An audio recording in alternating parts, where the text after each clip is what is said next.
Now, this is a previously recorded live.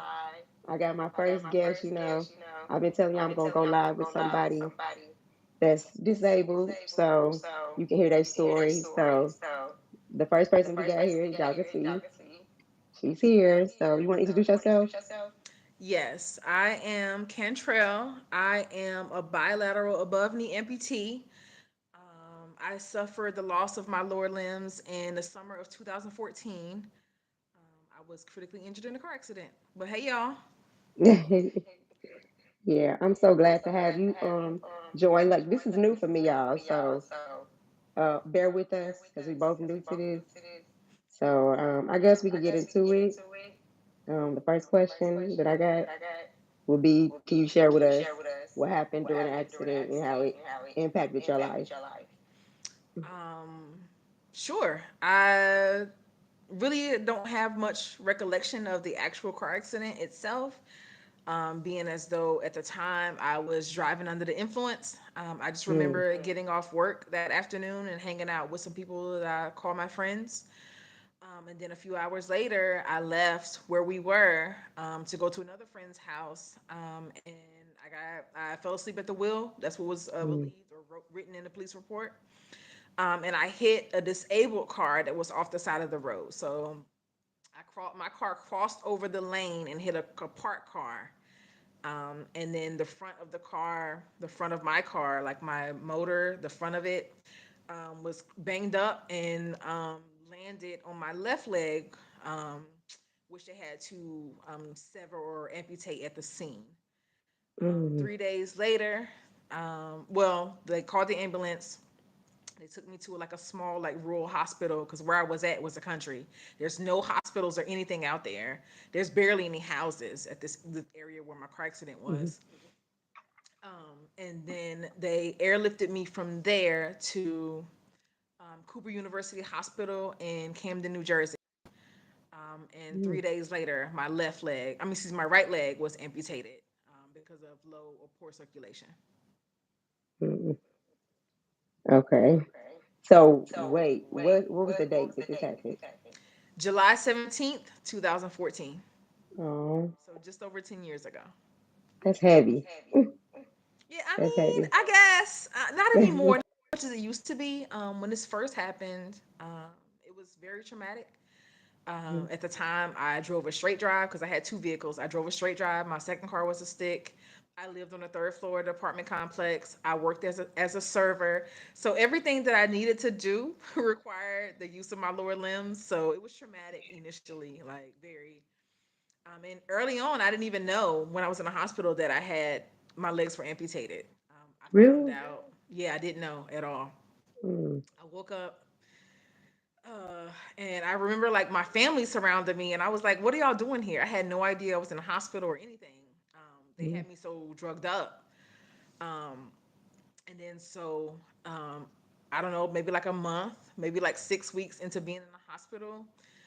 The resident doctors who are, getting their MD or whatever, they're coming mm. around with the doctors. They came around, and I just happened to be sitting up looking at TV, and they pulled the sheet back. That's how I found out. Oh my gosh. Nobody was in there. My family wasn't there. It was just me and the resident doctors. They had no idea that I didn't know. So I just remember, and at this time I was intubated. I had a trach, so I couldn't speak. And I just remember thinking, like, "Oh my God, Kentrell, what did you do?" Like I knew that whatever happened, however I ended up in this situation, it was my fault. I just didn't know, but that my legs were amputated. But that's how I found out. Oh my gosh. Yeah, this is my first time hearing this story. Like, me and Kentra, we met through Instagram. She told me that, she had an accident, but this is my first time hearing it. So I'm hearing it new with y'all. Oh my gosh. Girl, how I'm supposed to go on to the next question after that? Because I don't know how I would feel after that. But Shock. Obviously, very traumatizing. And again, I just knew that whatever occurred, whatever transpired, was a direct result of something that I did. Because I knew, my drinking habits and stuff like that. I was aware of all of that. I just wasn't aware of what happened to had caused the amputations. But I knew that something that I did, was a result. But a few hours later, I think my mom and my dad came in, and I was just looking at them. And at the time, Mm-hmm. again, I was intubated, so I couldn't speak. So my mom had bought a dry erase board, and so I wrote on the board, "Why didn't you tell me?" And she just looked at me and was like, "I didn't know how." And at this time, like my mom, who I'm going to probably speak about a lot throughout this interview, um, was the strongest person I know. Like, can handle everything, can deal with anything. So for me to find out that both of my legs have been amputated by resident doctors who just pulled the sheet back because they're looking at my sutures and making sure everything's healing properly. Mm-hmm. There was no feeling there, they didn't. There was no, it's gonna be all right. I had none of that, and I was just like, "Mom, why you didn't tell me?" And she was just like, "I Mm-hmm. didn't know how," and that was shocking to me, like to hear that from my mom, that who was also a nurse, Oh didn't wow. know how to tell her child that you lost your legs and that your life is completely altered and we don't know what Mhm. we're gonna do next. So Yeah. it was pretty traumatic. Um, but that was just the Yeah. start. Yeah. So, my next question would be, what were some of the biggest challenges you faced in the immediate aftermath of the accident? Losing my independence. I've always been very independent from childhood, like from the crib. Very Right. headstrong. Whatever I wanted to do, I was gonna do it. That was just my personality. And this initial shock was like, oh my god! Like, first of all, Mm, I can't. I can no longer work at my job. I can no longer drive. I can no longer live on the third floor of the apartment that I have. Like, those were the initial shocks. Like, what am I gonna have to live in a nursing home for the rest of my life? Is somebody gonna have to take care of me? Like, all of those things were real questions in the immediate, like, that was swirling around in my head.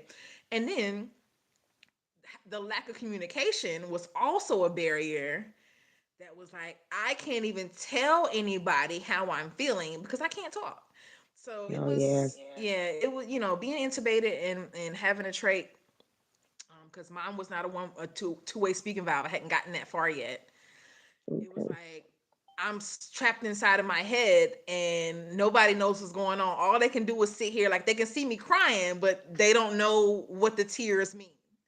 Right. So all of Yeah. that was I thinking about it now, like the communication aspect was the most traumatic, but in the initial, it was, I'm not gonna be able to live on my own anymore, and oh my god, I'm gonna have to move back home with my parents, and I did not want to do that. But it was just, those type of questions were swirling around in my head at that time. Okay. So my next question would be, how did you cope mentally and emotionally during the recovery process? Initially, I was moving off the strength of my mom. Like, she was the one who had me motivated and kept telling me it's gonna be all right. And she would come into the hospital room and be like, "Girl, I found this video on YouTube. These guys is doing this and these girls is doing Mm, that." And she was yeah. the initial drive, the force that was keeping me motivated. Like, it's gonna be all right. It's gonna be all right. She wasn't saying that, but her actions were like, "It's gonna be okay. You're gonna be all right." Yeah. Like, That's how my and mom I is. was just. I was just, woe with me. The world is, my life is over. Mm, I'm never gonna, yeah. I was just You think the going worst. in, right? And she was And like, you know, uh-uh. they be going through it too. They just be strong for us. Yep. Yep. So I Yep. know what you're So saying with that. initially I was moving off of her Mm, energy. That yeah. wasn't, it was not my energy at all. And then once I was out of the hospital, and at this time, like my mom, because I was living in Delaware when this happened, and my parents lived in North Carolina. So they moved me out of my apartment, packed up my stuff, and was like, "You coming home?" And I was like, "I don't want to go Right. home." But I didn't have a choice, and that actually turned out to be the best thing for me. But at the time, I didn't see that. Um, Yeah. but when I first got home, like I'm literally in my room with the blinds closed, the curtain Mm, closed, all day just laying in the bed, like my life is over. And my mom would come home from work and literally like rip open the curtains and open the blinds and be like, you are not gonna be sitting in here in going through depression. I'm not allowing it. Like, and she right. was sometimes it was too much, but I needed it. But I was just like, Yeah. Mom, like I really like I have to experience this. Like I need to feel all of the feelings that's Yeah, you attached need to to get it this out. You need to before, get it yeah, out. before I can start healing. And Healing. she didn't want to hear She that. understand. She just Yeah. thought I was gonna stop. Like, Right. and I don't know if I would have or not. But yeah, so initially I was moving off of the strength of my mom. Like my other family members were around, but my mom was the constant. She was there every Yeah. day, whatever I needed, you know. And even That's she the came in same. one day It and was sounds just like, like my mama. mm-hmm. She came in one day and was like, I've never seen you cry behind this accident. And I was Oh. like, oh my, I do cry, just not when you in here, you know. Yeah. So she was the driving force initially, and it wasn't for, I think it was about maybe like 2 years later, or nearly two Yeah. years later, when I started moving off of my own strength. And then that strength actually came from the Most High. I remember sitting in the room. My mom was gone, but by this point I'm up moving around. I've learned to transfer from the bed to my wheelchair and do all of these things. And I just remember sitting in the room one day and I was asking the Lord, I said, why? Why me? Why me? And Yeah. I just remember being like, I don't know if I can live like this. Like, who's gonna love me? Like, am I ever Right. gonna be in a relationship again? Am I ever gonna be able to live on my own again? Am I gonna be forever in prison and beholden to my parents? And I'm in my mid 20s at this time. Right. And I remember the Spirit of the Lord coming to me as clear as I'm talking to you right now. And He said to me, why not you? And I Right. heard it very clearly. And when I heard it, it was like a peace that came over me. And I was like, okay. And I just said, okay. Like I had to surrender to that because it was like, I knew it was the Lord. Yeah. He just came to me so subtly. And I remember looking around the room like, is somebody else in here with me? Because that's how clear the voice was. It was Right. very clear. He said, why not you?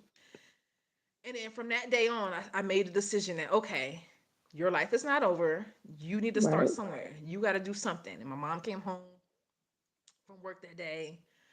And I called her into the room and she sat down. I told her, I said, okay, mom, like I'm ready. And she's like, you ready for what? Whatever the next step is. And she was like, okay. She's like, what are you planning to do? And I was like, I don't know. She said, well, why don't you go to school?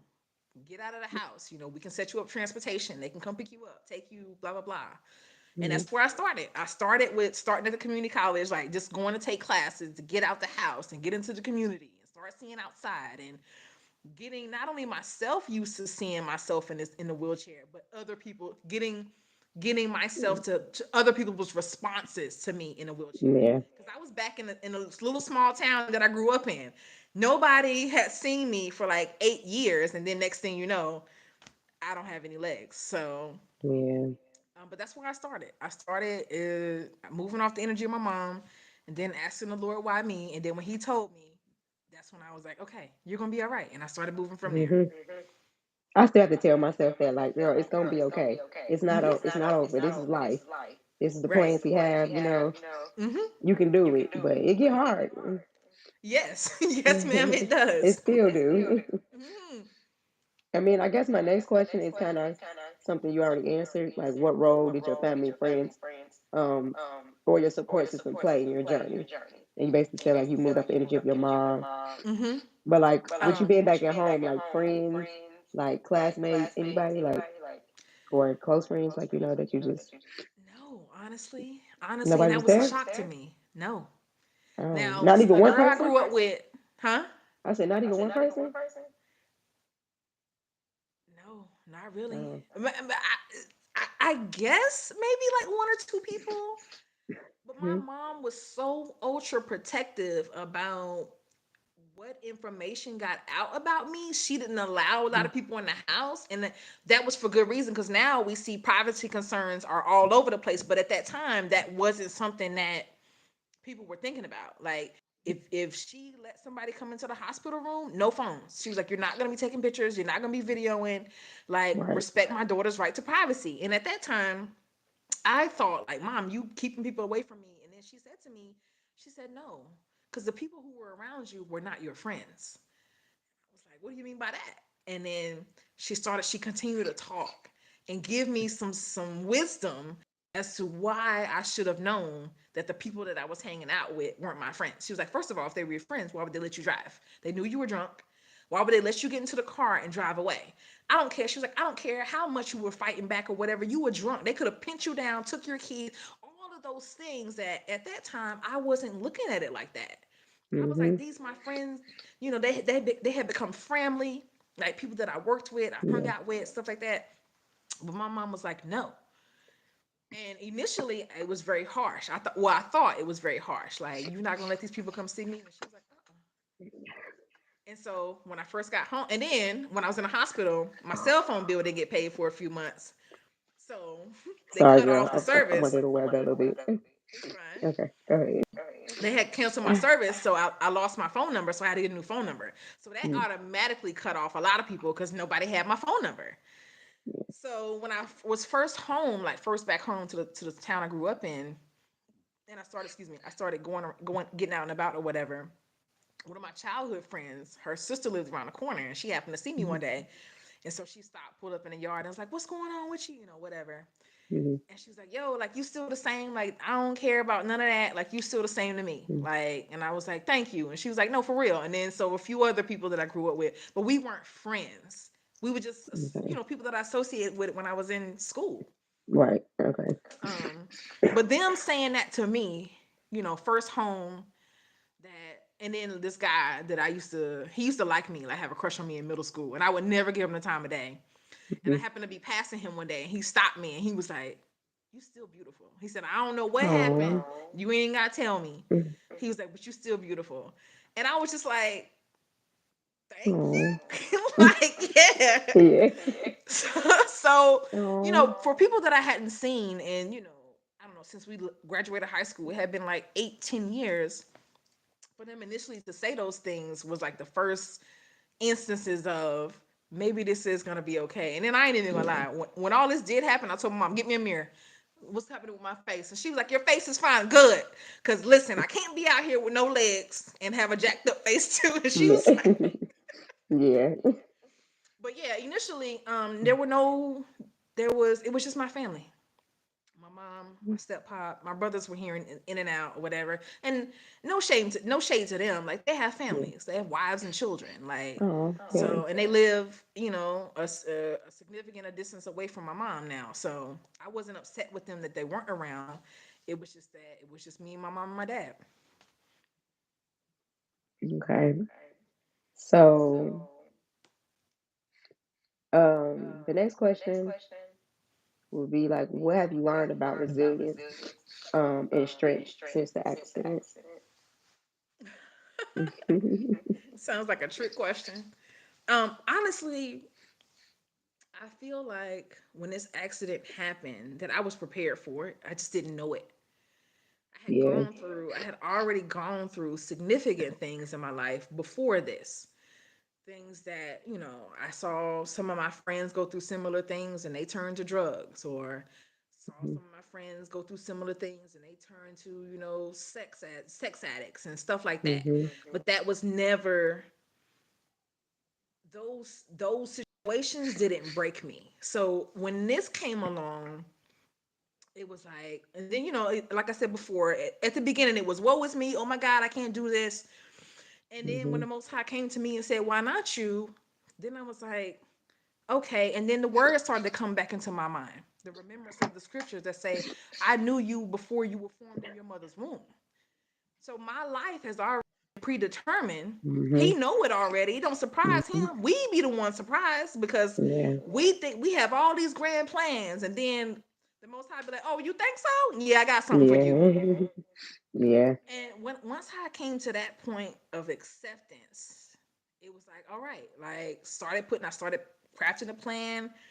I said, oh, okay, I'm gonna start going to school, and then I'm gonna find me an apartment, and then I'm gonna get me a car, and then it just started there. Like I wrote a plan. Like I gotta start somewhere and start doing something, and then I need to get out of my mama's house. Yeah.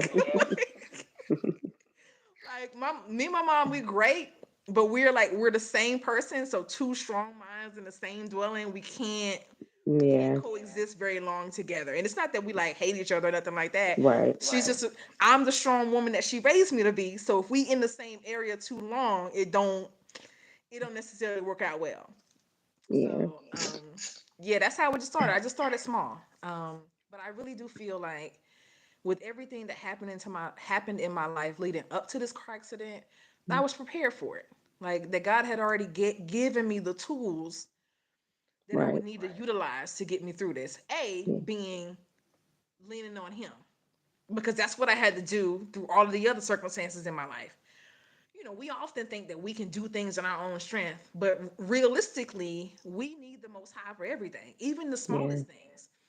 But most people think, oh, if I got money, I got health, I got this. Yeah, but you know what? All of that can be gone in an instance, and that's what I experienced Yeah. through this car accident. Like, yes, I worked at a great job. 20 something years old, making up with $60,000 a year. What 20 something year old gonna be responsible with money like that? I had Right. health, great health. I was never sickly. I was never a person who ended up in a hospital or anything like that. And all of that was gone in an instant. Right. Like, Right. so that was the start, like learning to lean on him and rely on him. And then utilizing my support system, which again, like I said, was my mom for the majority of it, and then my stepdad. Like they were the only two who was there who was like, it's gonna be all right. So then when I started going to physical therapy and they was like, well, we're gonna try to get you in prosthetics, and I was gung ho. Like, Yeah. let's do it. like, like I was ready. Yeah. Girl, you preaching. Oh, excuse me. hmm So I guess the next question would be, what have been, hold on. Okay. I don't know if I asked this one yet. How did your perspective on life change after losing your legs? I'm sorry. Um, It's kind of pretty much what you already were saying, but Yeah, and then what what was happening? What my thought process was initially, is not my thought process now.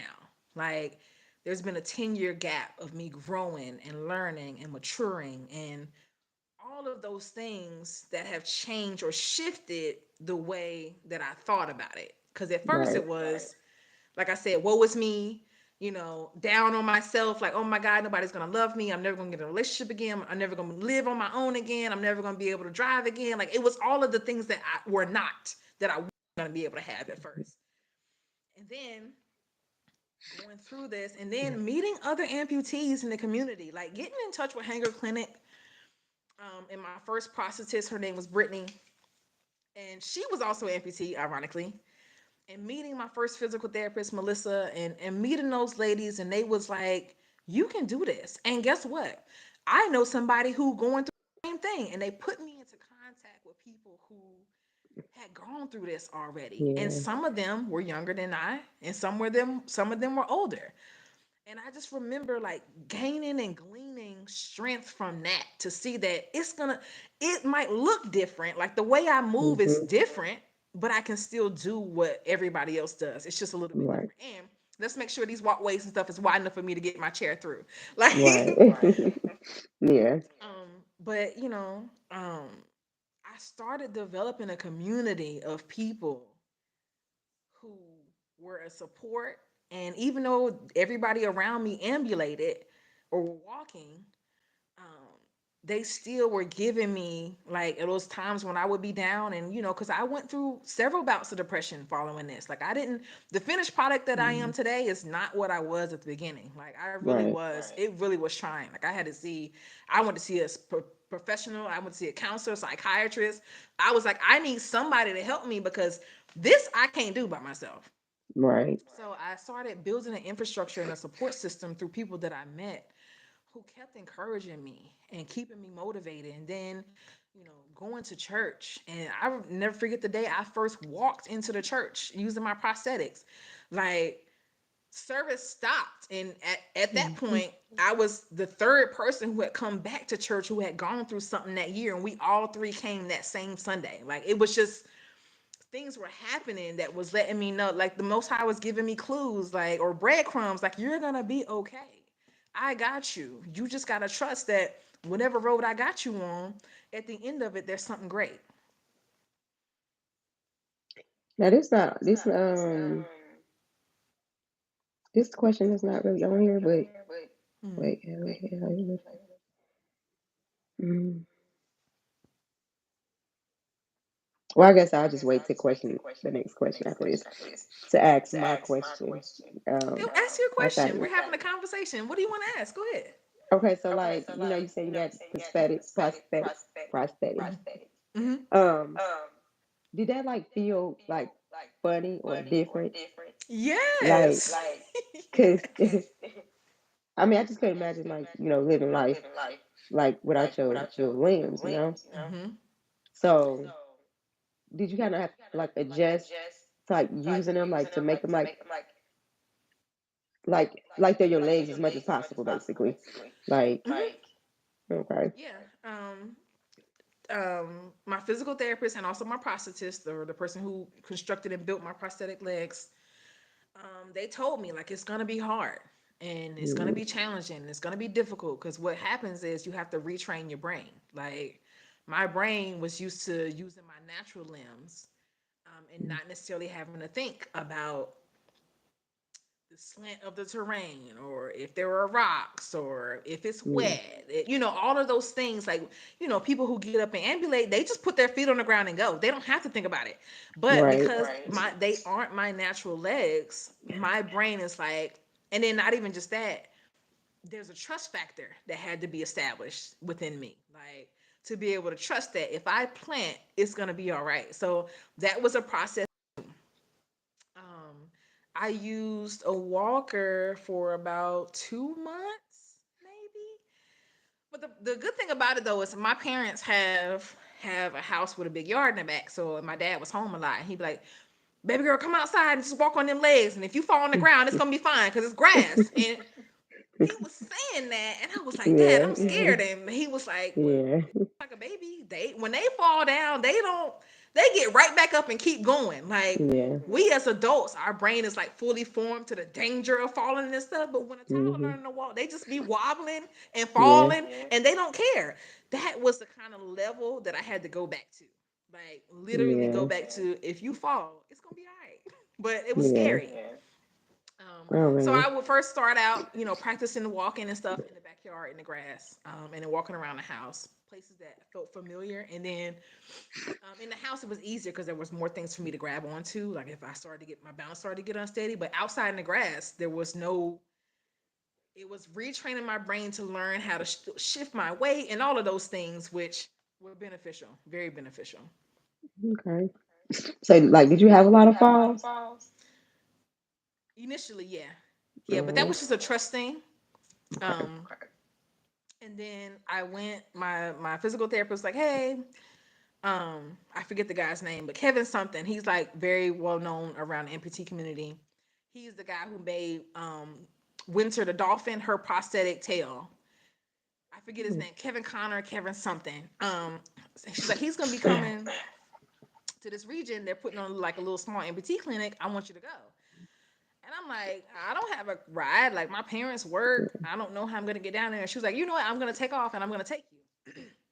And I'm like, okay. So she puts me in the car. We go down. We go to the amputee thing. It's like a 1 day event. And I walk in with my walker, and I see him, and he was like, "What you doing with that walker?" And I was like, "I need this." And he was like, "No, you don't." And I was like, "Yes, I do." He was like, "No, you don't." He literally took the walker from me and was like, I guess he like used it as a reward. He like took it and took it all the way down the hall and was like, "Now walk to me. Now walk and go get that walker." And then that's when I first took my first steps independently without having an assisted Mm, device. He was like, "You're ready. You just have to remove the fear of falling." And I was like, "Well, I am scared of falling." And I right. told him the same thing I just told you, that when I would be outside, I would be in the grass, and grass is a soft surface to fall on, Yeah. grass and soil or whatever. He was like, "Oh, you're afraid of falling? Well, guess what we're gonna do today?" And he said, "Well, walk to that walker." And I start walking, and he comes behind me and pushes me, and I lose my balance instantly and fall down. He was like, how scary was that?" And I was like, I didn't even have time to think about it. And he was like, "Yeah, that's exactly right. That's exactly right. Because as amputees, you guys are so worried about falling and breaking something that you're holding yourself back." And he was like, "Today, what I'm going to do is teach you how to fall." He said, "I'm going to teach you how to fall in a way that's safe, that when you do lose your balance and fall, you don't Because people naturally we want to brace ourselves with our hands, and that's how we break our wrists and forearms or whatever. Hmm. He was like, "Don't do that. From now on, if you fall like this." So he taught me to basically how to tuck and roll. That's how I Hmm. learned. And then I walked into the clinic with the walker, walked out without it, like that, and it was a matter of like Yeah. 25 minutes. Okay. Um, but yeah, but man, COVID hit. I will be honest, COVID hit and took all my momentum. We was all in the house for Yeah. like 2 years, Yeah. doing nothing, eating, gaining my weight or whatever. And I will be honest though, like so right now I don't ambulate. I'm a full 100% wheelchair user. Really? But yes, I don't. So My like you legs do are in like the you room. push Yeah, I yourself. manual. Okay. I Yeah. manual Okay. propel. Okay. My legs are in the room by my nightstand, just sitting there. But so my mom was, she been talking junk to me like, when you gonna get back in your legs? I'm like, Mom, it'll be when the time is right. And Right. I had to tell her, I said, Mom, you gotta remember that this stage of being a wheelchair user, I skipped this stage. Like I Hmm. did. Like I would use my power chair, but I didn't have legs. I didn't Right. have prosthetics yet. But as soon as I got them prosthetics, I was up, and then I skipped the whole crawling around on the floor, desensitizing my limbs, my residual limbs, like the process that most amputees go through. I skipped that because my mom, she doing right, she pushed me, but I skipped the step of, well, what happens if I got to use this wheelchair? Right. Like, so when Yeah. COVID hit and we all sitting in the house, and I predominantly became a wheelchair user, that's when I started getting down on the floor and crawling around and learning how to get up on the toilet and things like that from the floor. I had never done those things before because it wasn't necessary for me to. So now, like, You after do it after now? school, yeah, Really? Oh, yeah, yeah, that's I crawl good. around the floor now. Me and my dog That's be in here good. playing. Oh, that's good. You could tell like you didn't really healed over the Oh years, yeah, yeah. I don't, with man. that Listen, because I'll you tell seem anybody my so story. confident. I need to be like that. It comes to practice. Like I said before, like I didn't just wake up, on September or whatever it was, and have this version of me was not present. Like, and then I had a great support system. And anybody who's ever gone through anything, majority of us, we bounce back and go as far as our support system will help us. Because Right. even sometimes I get down. But that's why when you and I first met, and I can't remember if I reached out to you first or you reached out to me first, but Yeah. I was like, I gotta talk to her. Like I need to, like we gotta be able to talk, chat, whatever. And I think y'all Yeah. was living like somewhere up north at the time. Yeah. Chicago area. Yep. Yeah, I remember. like, and then like, man, cause listen, it's people out here, and harkening back to what I said before when I was like, "What was me? Nobody gonna love me or whatever." I'm like, it's people out here who are 1,000 pounds and got husbands Got and somebody wives. Sure, wiping their butts and surely all. enough, Yep. Yeah. It's somebody for surely enough, everybody. surely enough, Yeah. somebody gonna love me too. So, but I had to Mhm. find the self confidence within myself before I could ever expect that from anybody. Like, Yeah. but yeah, but we, as a community, as this disabled community as a whole, we should support each other. Even we're all at different levels, but Yep. I want to do my best to try to support whoever out there. Like when I'm in Walmart, I be doing my shopping and I pass somebody in a wheelchair. I be like, wheelchair gang, and I just keep going. I Mhm. don't stop Yeah. and talk to them. I just let them know that it's all right. you Right. know. Mm-hmm. And some people be needing that. You don't know what people going through mentally. And so to have somebody else like you or similar to you, doing the same things you're doing, like getting out, shopping, doing whatever, it's good to, have some positive words, positive energy towards you. Yes, ma'am. Just like now, That's you're so helping true. me and you probably don't even realize it. Am I? Well, good. Yeah. Yeah. Well, good. And the Most High put us on this earth to be a light in the world. A light in a dark world, and my light, while it may look a little bit different, is still light. Like we all have a story. Yeah. Everybody out here walking and existing, we've gone through something. You might think that whoever at the top, the billionaire CEO, he ain't going through something because he rich. No, he got problems too. Hmm. We all do. It's just, you know, how whatever how you view it, how you see it. Like, and again, my I didn't just end up here. Like I told you, I went to see a psychiatrist, went to see counselors, have been in counseling a couple of times. At different phases of my recovery, I needed to see somebody else who could give me something different. So I Mm. just use whatever resources are out here, even though sometimes it requires a level of vulnerability that a lot of people may not be comfortable with. Well, I just be like, well, shoot, I'm thinking about writing a book, so might as well talk to Yeah. somebody. Right. Man. I guess because we already answered this question, I'm just asking you this. What Hmm. advice would you give others who are going through something similar, like a similar challenge or a major life change? Like, what advice would you give? At the very beginning, sit with it and deal with it. Like whatever it is, because you can't gloss over it. You know, when you go to bed at night and you wake up, whatever that is still gonna be there. Like every day I wake up, these legs ain't growing back. I'm not a frog. You know what I'm saying? Like, Hmm.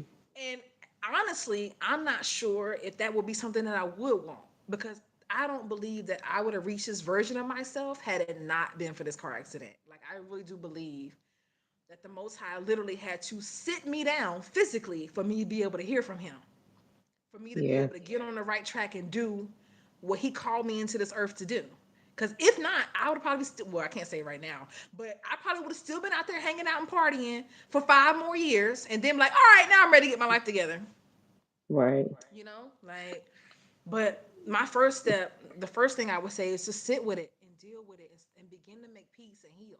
Like, Yeah. and if it's something that's ongoing, like if it's an ailment or an illness, you know, God forbid, like cancer or something, start making your preparations, but fight. Figure out what Hmm. that fight looks like because all of our fights are different. My level of fight and your level of fight might be different. But just giving up and succumbing to it, that's never going to be who I am. It's never going to be who I am. Like, and I just know that. Like, just let me give you a little backstory about myself, right? Okay. Go So ahead. when I was 6 months, 6 months years old, now I was breastfed as a baby, Hmm. and at this point, like I'm starting to cut teeth, and my Okay. mom is trying to wean me off the breast and put me on the bottom. And she was like, "Girl," she said, "I put you in the crib." She said, "You stand up and shake the side of the crib because Hmm. you didn't want the bottle." She said, "I hand you the bottle." She said, "You look at it, throw it down, and shake the crib." She said, "I knew from then that you was rebellious, that you was rebellious, and you Yeah. was headstrong." And so when she first told me that story, I was like, "Yo, I was real bad." And she was like, I told her, I said, but now I use that same strong headed attitude to do what I want to do, but I use it for the good now instead of using it for whatever I can benefit Hmm. or gain or whatever the negative is. But this has been in me since I was born. Like being this resilient and I'm gonna get what I want. That's been who I am. I've been 6 months. She said that I threw that bottle down and was shaking the crib. Like she Yeah. said, she said I put you down. She said you would drink it for a drink you. I said when you came back, did I drink it? She said nope, but you was asleep. That's been who I've been since Yeah. since. But Since you know, when you're young, you know, and I asked my mom, I said, "Did you ever see that out of me?" She said, "When you were a teenager, I saw, you know, how headstrong you were and all of these other things, but I had no idea the impact of how the gravity of that, and especially if you would start using it in the right way." So that's what I do now. Like if I want something, like right now, you know, I'm in school, I'm going for it. Like, oh, y'all said I can't do this. Let me show you. Hold on a second. now let me ask you this, because you Mm-hmm. have siblings. Like, Yeah. how do your siblings act? When you lost your legs like that. How were they towards you? Like, was it because it's new for everybody? Your family. So even though you said they had their own Honestly, kids and their wives, like, did anybody ever like? Did they seem like they mourn with you or try to like make you laugh and get your spirits up? Like from a sibling's point, you yeah, know. yeah. Well, my little brother, because we were always really close. We're not that far apart in age. Okay. And he was the first one to tell me. He was like, "Sis, seeing you laid up in that bed like that hurt me." And then I later found out that he was the one who told my mama, who I always thought was the strongest person I know. He was Mhm. like, "Mom, she gonna be all right. She got you in her. She gonna be all right." That he was the baby was the one Yeah. at that time who was consoling everybody and being like, this ain't nothing. Small things to a giant type of behavior. Right. So initially, yeah, like my little brother, and then my older brother has always been like very reserved and very quiet, not one to Mm-hmm. like share his feelings, and he's been like that since we were little. So it wasn't a surprise to me that he wasn't as vocal, but recently we started to talk about it. I started to ask him, like, how did my car accident affect you? How did it affect my nieces and my nephew? Like, Mm-hmm. they only knew me as the fun aunt who come around and toss them around and we wrestle and all this stuff, and now I can't do that. Like, what have they said to you? Um, and he told me some things, Mm-hmm. but he was like, sis, I knew you was gonna be all right. I just didn't know what it was gonna look like. And then he was like, before I know it, you out there living on your own, and the next thing I know, you driving. And he was like, Yeah. and then I was like, she Yeah. Now I was just curious to know that because I have an older sister, good. Hmm. and she kind of the same way. She don't really just express herself. I don't feel she real goofy. So like, I just be wanting to know from another sibling's point of view, like, what do you think of your disabled sibling? Like, how do it affect you? Like, do it hurt you to see your sibling going through this, every day? Like, Hmm. you know? Yeah, for them, I think initially it was hurtful for them, like, because they at the same time, even though, they they know who our mother is and how gung ho she can be when she's like, no, we're not doing this, or I'm not just gonna let you exist thinking of life like such and such. But they were concerned about me, that I would not have the mental fortitude to bounce back. Right.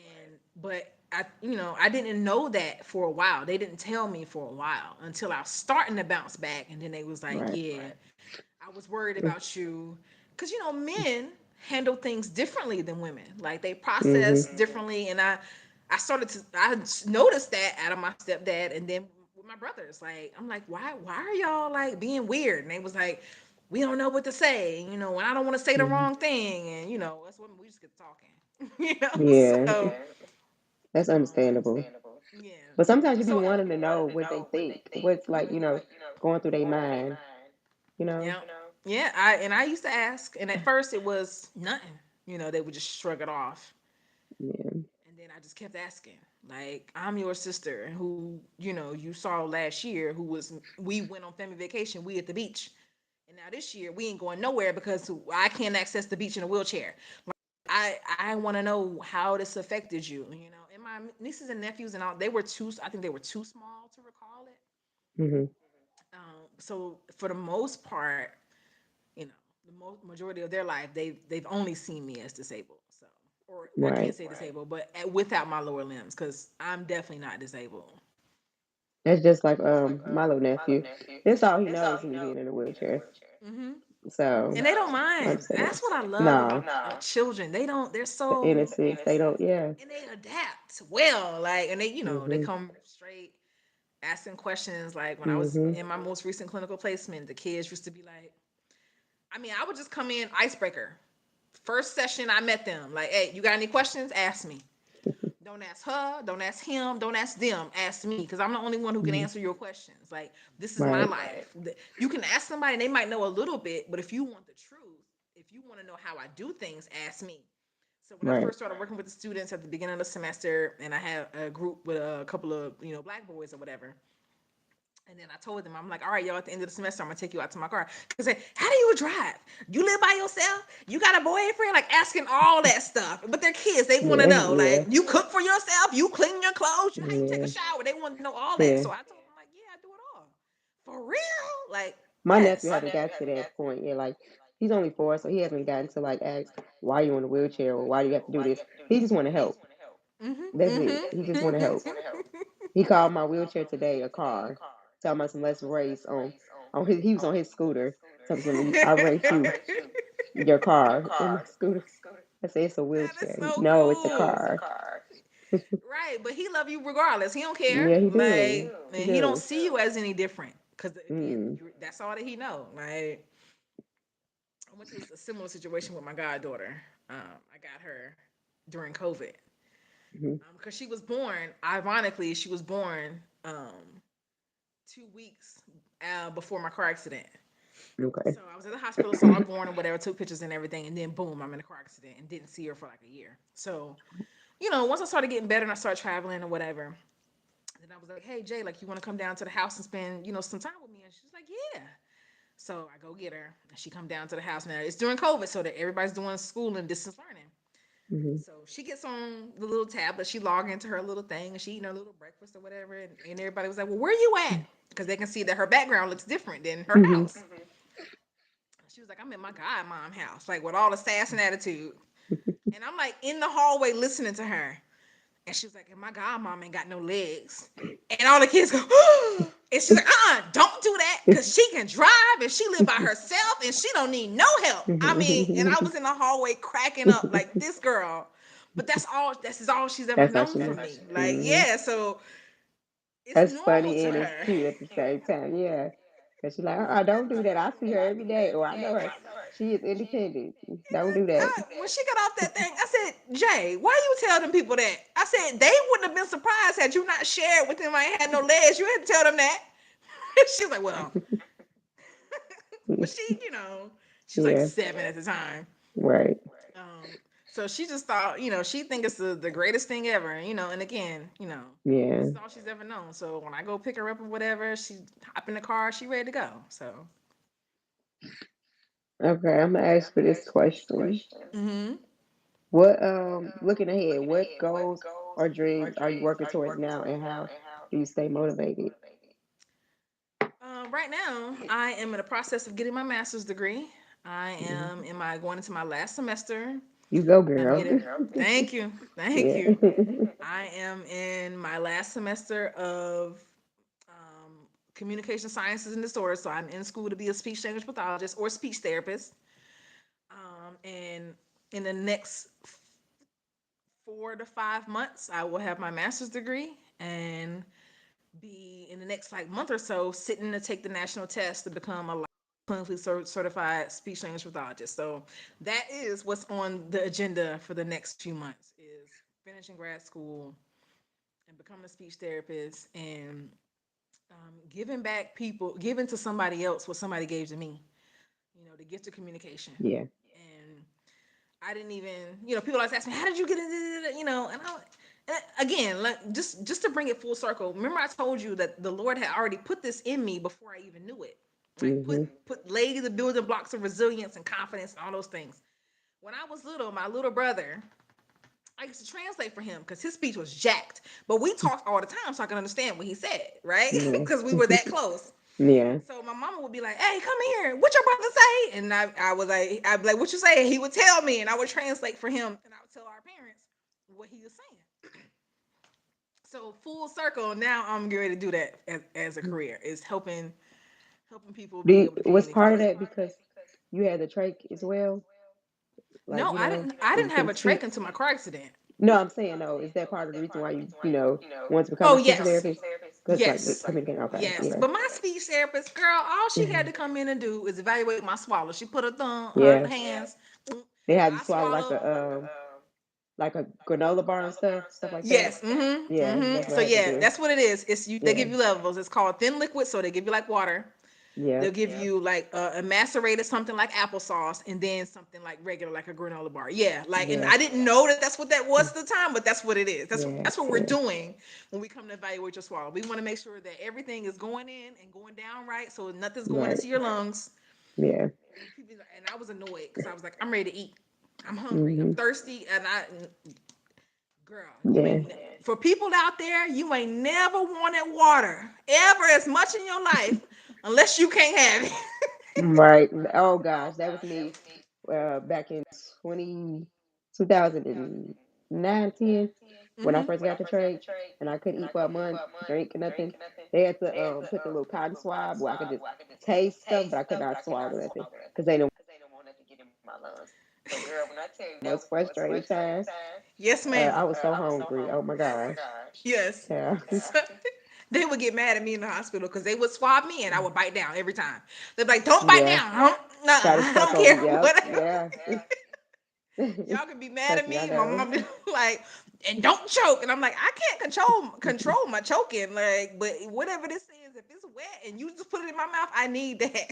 Like, so again, for the Yeah. people out there who've never been without water or food, boy, it's hard. And I don't Mhm. wish that on my worst enemy.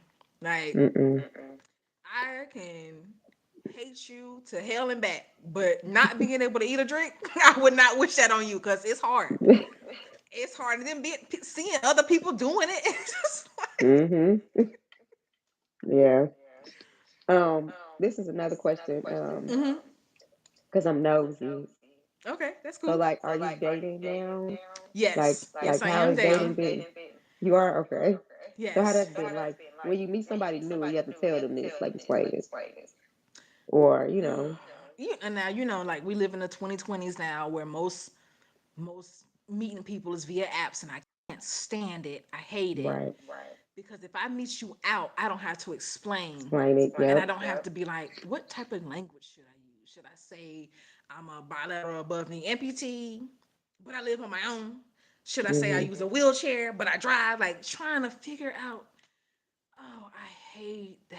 I really do. I hate it. Because But when people see that, like especially on dating apps, I think it scare people. mhm. They see that word wheelchair or you have missing limbs, they'll say like it'll scare them away. Like, oh no, I can't do this. And I've definitely gotten that because at first, when I first started out, I wasn't as transparent, but I also wasn't secure in myself Hmm. to be. I hadn't gotten there yet to where now it's just like, but I hadn't gotten there at that time. Like Hmm. I was still like somewhat like secretive about, you know, how is the world gonna view me? Like how when is a good time for me to mention that I don't have my legs? Because again, at this when I first started out getting out there again dating, I was ambulating, I was driving, I lived on my own. Like I Hmm. had everything was back in place, but it just looks different. Like you Yeah. just said, like a lot of people can't handle that, or some people can handle it. They just don't know what to say, and they don't want to say the Hmm. wrong thing. So usually typically like if I'm meeting somebody new, and especially if it's via app, which again I hate, I'm very gentle. Like I tell them to be gentle with me because Yeah. you're asking me to tell you something that's deeply personal. It's not like, I got a pimple on my nose and it's gonna be gone next week. This is my life. Like certain challenges, certain things that you might want to do, we never doing. I'm not walking on the beach. No, Yeah. I'm not. If you want to go hiking, I can't. Right. Like certain things like that. And yes, they have trails and stuff for wheelchairs or whatever, but most of the time, them trails are so daggone long. And who's gonna push you for 7 miles? Right. So, but So you use dating apps now, or no, I'm off that now. oh, okay, Mm-mm. okay. Now So I'm you just like, strictly in listen, person. yeah. If I meet you and you meet me out and about, like, and sometimes I often wonder, and just between me and you, Hmm. if sometimes people see me, they see me and they be like, oh, she's too strong. I can't. That's But a see, possibility, that. right? That's Without not what it even if you is. have your legs, people, if you're doing like being super independent, some people don't like that. They don't like, you don't need me for nothing, When really. actuality, I do. Yeah, I feel like everybody do, but that's what I'm saying. That's what people might, see like a person that's super strong. Like, Hmm. what do you need from me, really? But yeah, everybody needs somebody. I need conversation. I need inspiration for those times when I do get in my head. Like, because there are times when I don't feel like I'm adequate. Like, there might be times when I have zero motivation to get out the bed. Like, I still go through Right. this. And we're talking about 10 years later where I just be like, I don't feel like it. But I got a dog, so he got to go out. So I'm like, all right, guess I Yeah. better get up and take him out before he pee on my floor, you know? Yeah. Um, but I need intellectual stimulation. I need somebody who I can laugh and joke with, and I desire affection. Yeah. I need physical contact.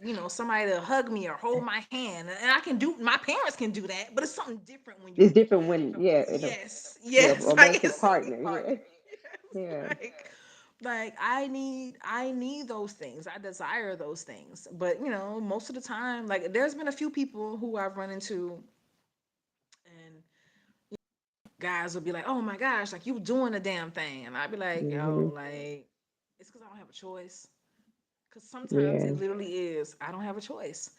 If Right. I need milk, who's gonna go to the store for me? Because I'm not paying DoorDash $8 to deliver a $2 half a gallon of milk. Like this Yeah. doesn't make sense, you know. Like, or in certain instances, um, I've definitely ran into people and they're like, "Yo, you're too strong. You're too this and you're too that." And I try to inform them like, it's not that I want to be this way. I have to. Mhm. Because in certain arenas, I've had to fight fights and battles after being disabled that I never thought I would. Because when you, and not no shade to anybody who doesn't experience this, but it's literally out of sight, out of mind. If you don't know anybody who's in the same or similar situation, you don't think about it. I was never thinking about somebody in a wheelchair and how wide the doorways was in a house. Mhm. If that person was gonna be able to access the bathroom, if that person needed grab bars. I didn't think about any of that when I was walking. It wasn't my life. Mhm. Now, when I'm going out of town, if I'm going on vacation, I have to be like, oh, let's make sure that we got to make sure the doorway is wide enough for my wheelchair. Mhm. Is there grab bars in the bathroom? Even though I don't Mm. necessarily need them, but for extra support. Because what if Yeah. I'm, and I Yeah. slip or something? Like, you never know. Like, I'm fully Mhm. independent. I can live without those things, but it's like, no. And when I started meeting people, and they would be like, yo, like, I never had to think about that until I started dealing with you. And they were like, now, when I'm thinking about planning a date, I gotta ask the place if it's wheelchair Mhm. accessible. And I'm like, facts, Yeah. like because it Mm. needs to be. Or if Mhm. you trying to take me to this restaurant, I might be able to get in the door. But now you gotta move all the chairs because the tables is like this. Right. Like, what are we doing? Yeah. Like, there's a whole subsect of society, i.e., people who are disabled or wheelchair users, or even people who use loft strand crutches. We need a certain amount of wideness to be able to get around.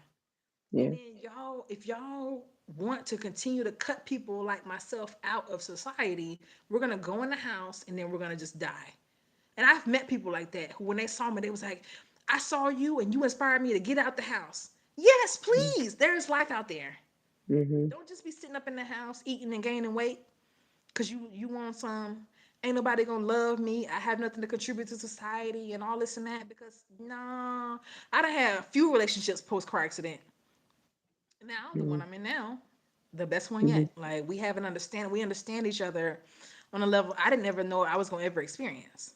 Like, That's but good. it took me a few trials and errors, and then two, also discovering who I am. Like, who let me come into a relationship a whole person. And most people ain't trying to do that either, because that requires work. That requires you looking in the mirror and saying, "Ooh, I don't like that about me. Why would someone so like that?" Right. Like, Yeah. but most people ain't trying to do that. Yeah. So I like, I think feel I'm at like a I should place tell like them. that now, where What? I'm just like I'm unmotivated. I feel like I don't have this. I don't have no. I'm not in a relationship. I'm not dating. I don't have no kids. And sometimes I be thinking like maybe I'm just in my head a little bit, but like, will I ever get that? Like Mm-hmm. Oh sometimes I well. just be looking at myself like, who would want me like that? And I don't try to think like that, Nah. but sometimes it crosses my mind. Like it's a I'm lot sure. I'm sure. I was just telling my mom because the other day because like me, you different. Like I don't drive yet, so I never girl, lived get you a alone. car. Get you a car. Let me tell you what. Listen, the government has ways and there are grants and things like that that are out there for people like yourself to where you can go to Braun Mobility and they can help you get a van and help where you can roll up in the back of it and pull straight in and drive. Like, there's a way. There's Yeah, I people out here was doing it. supposed 2 years ago learn how to drive, but it's like every time I'm trying to do something like that, something bad happens. That's when I end up getting sick. So we didn't end up driving, me and my sister. And I remember she was so excited to possibly be driving, but it never happened. Because it was two of us in wheelchairs. So like my situation is a lot different from a lot of people. Mm-hmm. Like I've depended on my mom for many years and it was two of us, in wheelchairs. So it's like I know those resources are out there, but I know it's also um gonna take time. It's a process. So I just never really picked Just back don't up on just trying to don't learn allow how to too much drive. time to pass. Just because there's a whole world out there, and whenever I first started getting out, I wasn't driving. I was charging up that day power chair and going to school. Yeah. I'm like, all right. And then when I got to class, I would tell my teacher, "Hey, can you put me next to an outlet so I can charge my chair while I'm sitting in class?" Like, those type of things. And those, it was those small things that, were I was pouring into myself. Like, it's all right. I would charge up my wheelchair and go to the grocery store. And my mom come home and like, hey, what you do today? I went to the store and I cooked dinner on the stove. And like, you cooked today? Like, yeah, because I needed to find some sense of normalcy. And those small victories are what propelled me to where I am today. And I'm still not done. Like, I still have so Right. much more I want to do. But just start small. Like, and again, find your support system. Like in my community, before COVID, there was a church here where I live that every second Tuesday they will hold services like a counseling session for amputees in the Mm, community. okay. Now I never went. I only heard about it. But thankfully I know that the resources are there. Like if I Right. need to get around people who like me so we can complain to each other like this restaurant did, whatever. Like just you gotta find your people and they I don't have that yet here. Like I haven't gotten out to really meet people like me. All my peoples that are disabled are online. Y'all far away. So I haven't really gotten That's out what to I was see. saying before. Like, girl, let me know where you at. Like, I'm trying to check a trip everywhere. Where we at? Yeah. What you got fun to do down there? Where you at? Like, because Yeah. seriously, because like you was saying, like you never know who can be a motivation and inspiration. And somebody motivated and inspired me, and it was starting. It was my mom showing me those Yeah. videos of people driving and walking, and I was like, if they can do it, me too. Like, that's how I Yeah. started. Like.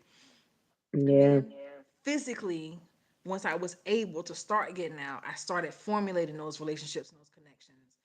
And I have a few people who that I went to the hangar like boot camp with a few years ago. Like if I'm having a Hmm. bad day right now, I can get on Instagram, reach out to them, and they'll call me. Yeah. That's good.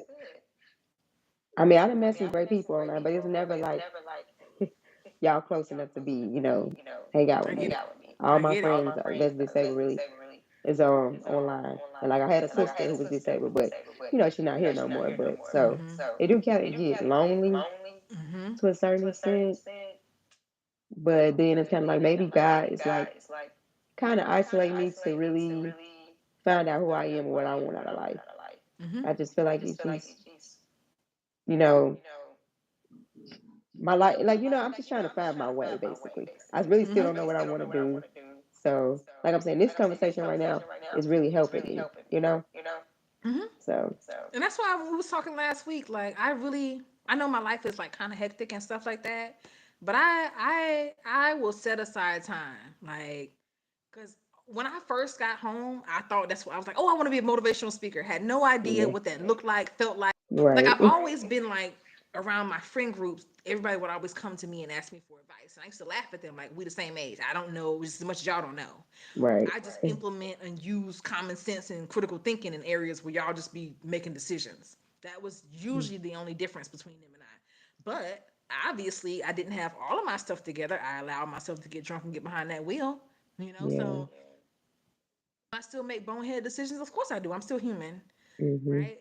But as far as like being a motivator and an inspiration and providing somebody with the support that they might need when they need it, like I still want. That's why I chose this career. yeah, Like even though my career will be communication based, I hmm, still will be working with somebody with a disability, like right, who may not be able to understand a sentence or a question that somebody asked them, or be able to say it, or take turns in conversation and things like that, or even how to recognize how certain sounds and certain letters go together to make a word, like all of those things. yeah, But I have always known that I wanted a career where I wanted to help people. And my mom, when I was little, why don't you go to school to be a nurse? I'm like, I'm not dealing with all that blood and guts. And when my cousin had yeah, her first baby in 2009, I knew right then, yeah, we do like that. this ain't what I want to do. Yeah, but it's good that you found something that you enjoy that you want to do and still helping people. You're not a motivational speaker, but you still helping people. And I think that's Well, I what I'm am still just trying to one on learn. one.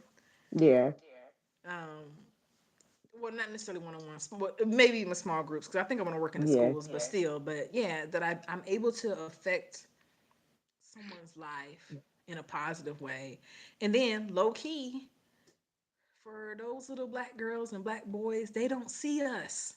Like that's just Yeah. general in the profession of communication sciences as a whole. We are a minority group. Like out of all the SLPs, only 4.5% are black. 8% are anybody of color. So you're thinking about a 92%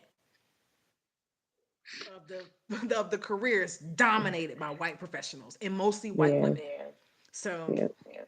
when I would be in the schools and girl, I have my afro out, them little girls, I like your hair. Like, yes, we Yeah. represent it. Like and I yeah, and they didn't treat me any differently. They didn't look at it was fine to them. And again, like I've come in with the icebreaker. Like if you got questions, ask me, and I'll answer. And well, if it's an appropriate question, I'll answer.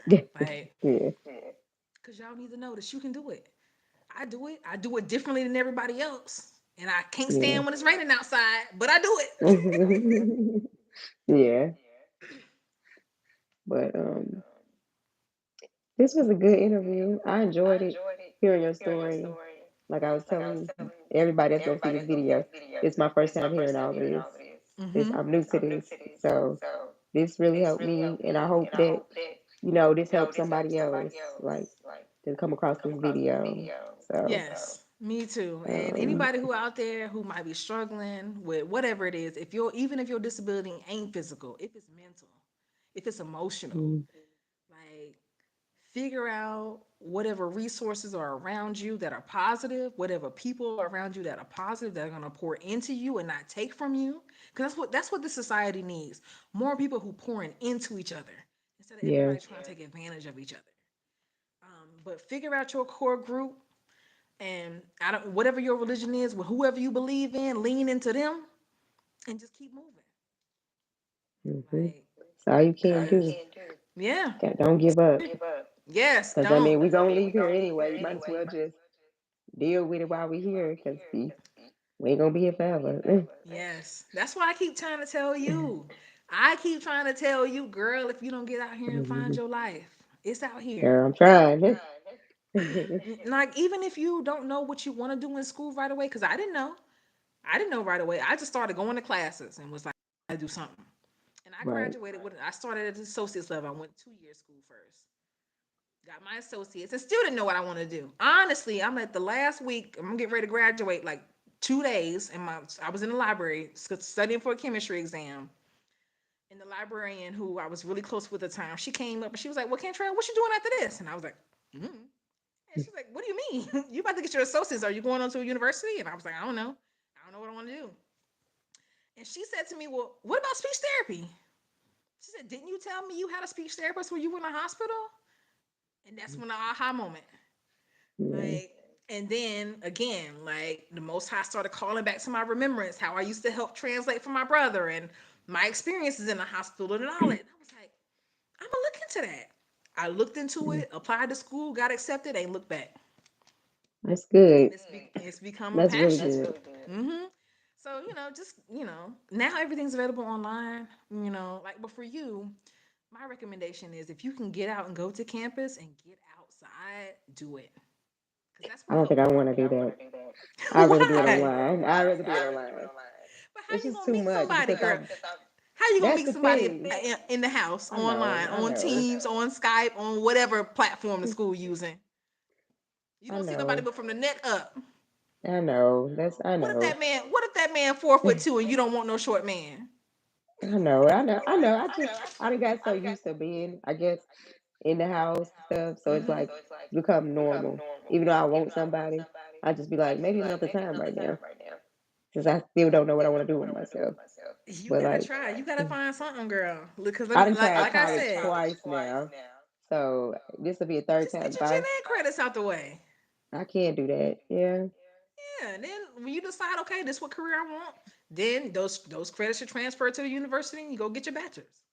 yeah, That's what I did. I just gen ed at first, like I don't know what I want to do, and I didn't want to spend right. time or money, chasing a career that's not what I knew. That's not what I wanted to do. So I just started with gen ed credits, and then when I got accepted to the university, all that was out the way, and I just had to worry about the credits for CSD. Okay. But I'm gonna keep motivating you. I'm gonna from now Yeah. on. I'm gonna Yeah, start you can. harassing. No, not not motivating. Harassing you. Cause Yeah. girl, it's you gotta find your life, and it's out here for you. You just gotta find it. Yeah. It's not gonna come knock at your door. It might be the Amazon dude. I don't know, but most likely it won't be him because he on the next run. You know, so you gotta go out here and find it. Seriously. Yeah. Well, I appreciate you for joining Yes, the ma'am. No live, problem. and we're gonna be Anytime. talking, outside of this. But Okay, sure, sure. I don't know. You got any last words you want to say to anybody or anything? No, but you Okay. guys, I mean, I don't use my social media, but if you want to try to look at my story on Instagram, my page when I was first injured in my car accident was one life one the number one LYFE underscore the number one SOUL. I have some pictures up there from my initial like coming home, my car accident, when I first started walking, all of that. My current Instagram, which I don't use often, is one life, one soul without the underscore. Still one the number, and then LYFE, one the number SOUL. And I'm gonna try to link it in the description if y'all want to follow her or any of those accounts. But I just want to introduce y'all to somebody, to some people that I've met online that have a story because my channel is focused on me and my life, and then my family with my mom and her health. But I want to let y'all hear other people's story because I feel like everybody got a story to tell. Mm-hmm. So then this can help and motivate somebody out there. So Yeah. So if any of y'all got any questions for me or any, if you want to know anything, don't hesitate to DM me. I don't have Facebook. Don't kill me. Don't come for me. I don't have Facebook, but I do have Instagram. And once I get my professional stuff up and running, I'll start having professional accounts. But right now, it's just the One Life One Soul on IG. okay. All right, y'all. I hope y'all enjoyed this live session. Um, and y'all stay tuned for more. Thank you, Kantrell, for sharing Thank your you, Kira, for story. the interview. I appreciate it, girl. No problem. I love it. I love it. But All you can right. text me or whatever. We talk outside of this. Yes. Yes. All All right. right. Good to see y'all. Thank y'all for watching.